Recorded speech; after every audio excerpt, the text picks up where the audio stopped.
Hey guys, how's it going? Hope you're all doing well.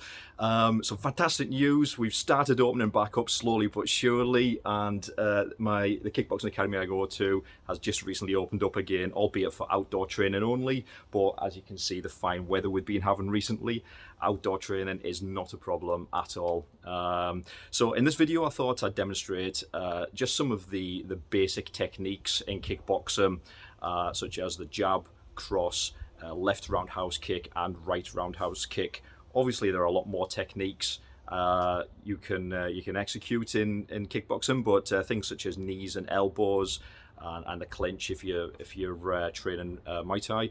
But a lot of those are far more advanced, so I'll perhaps cover those in a separate video. So, like I said, in this video, we're looking at the jab, cross, left roundhouse kick, and right roundhouse kick, but more importantly, the correct stance for kickboxing. So let's jump right in. Okay, so first thing we want to do is figure out the correct stance and practice some basic footwork. So if you are right-handed, like myself, chances are you'll be in orthodox stance like this, which is left foot in front and right foot behind, approximately shoulder width apart, keeping light on the balls of your feet, so not flat-footed.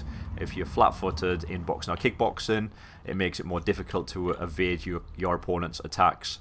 So light on the balls of your feet, and then just try practicing kind of rocking from one foot to the other, like so, and then moving forwards, backwards,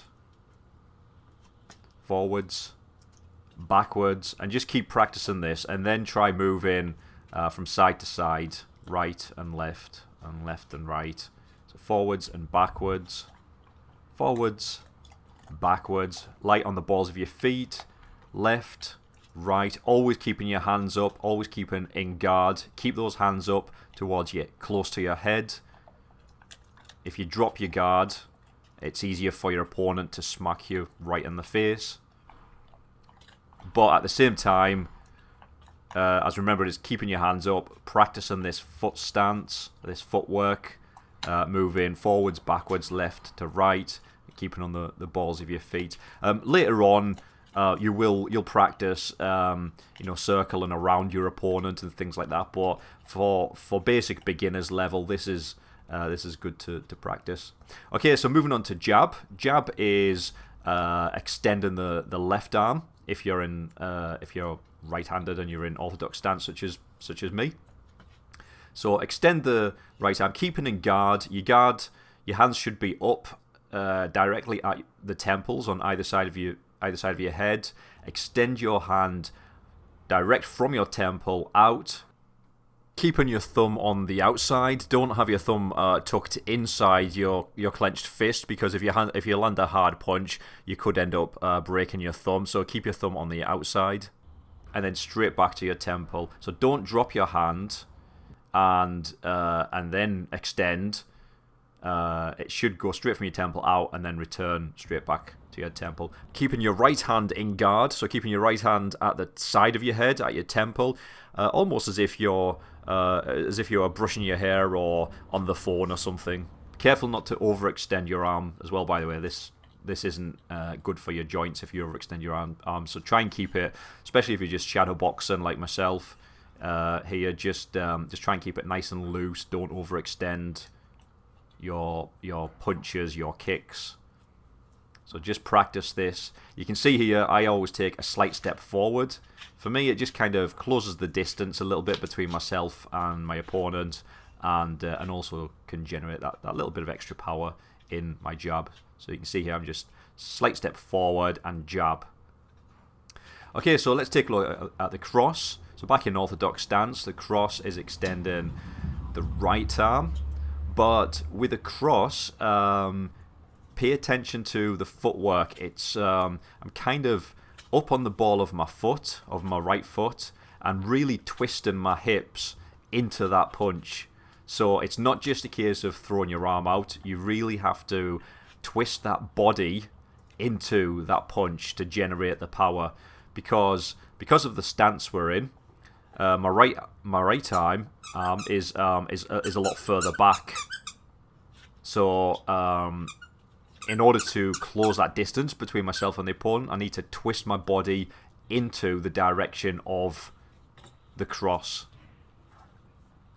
And also that also generates that extra power. So for me, my jab is okay, but it's not my strongest. Whereas my cross is my power punch, because I can really twist my hips into that punch and throw the weight of my body into it. But again, shadow boxing, be careful not to overextend your arm, but just extending my arm straight from my temple out, and then bringing it back up to my temple so that I'm back in guard to block any counterattacks from my opponent, and pay particular attention to my footwork when executing the cross. So now let's take a look at the left roundhouse kick. So this is obviously extending the left leg. So you're not kicking out, as in directly up. You're kind of kicking round. So think of it as almost like swinging a baseball bat. But again, pay particular attention to my footwork. So the last thing you want to do is leave your right foot planted facing forward while you're swinging your left leg round into a roundhouse kick, because you can end up twisting your knee, and it can cause serious knee injuries. Trust me, it's happened to me in the past when I was first started learning kickboxing. So instead, you'll notice what I'm doing is you can either pivot on the ball of your foot and then kick and then execute the roundhouse kick.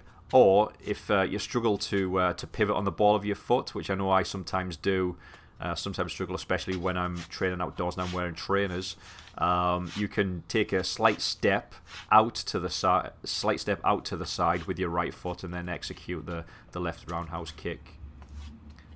And again, here I'm just practicing. It's probably best just to practice low roundhouse kicks for the time being to start with. So almost as if you're aiming for the legs and kicking as if you were swinging a baseball bat into your opponent. So aim low for the legs and then gradually build up. Aim for slightly higher kicks, or aim for the torso, and then once you become more and more flexible, you can then practice with some higher kicks. But don't rush straight into the higher kicks. You know, the flexibility, it will come eventually with time. But you know, it will take practice. It's not going to be easy to do right from the start. The whole pivot on the foot thing and making sure your stance is correct, it will take practice. You're not going to get it right from the start. And in fact, if like myself, you don't have access to a heavy bag to kick, shadow boxing and kicking in thin air is actually incredibly difficult to do sometimes, because you haven't got that resistance to kick against. So you're kind of kicking in thin air and then stopping your leg in midair. So it's using a whole other level of muscles that you wouldn't normally use when kicking a heavy bag, for example, or kicking with the training pads.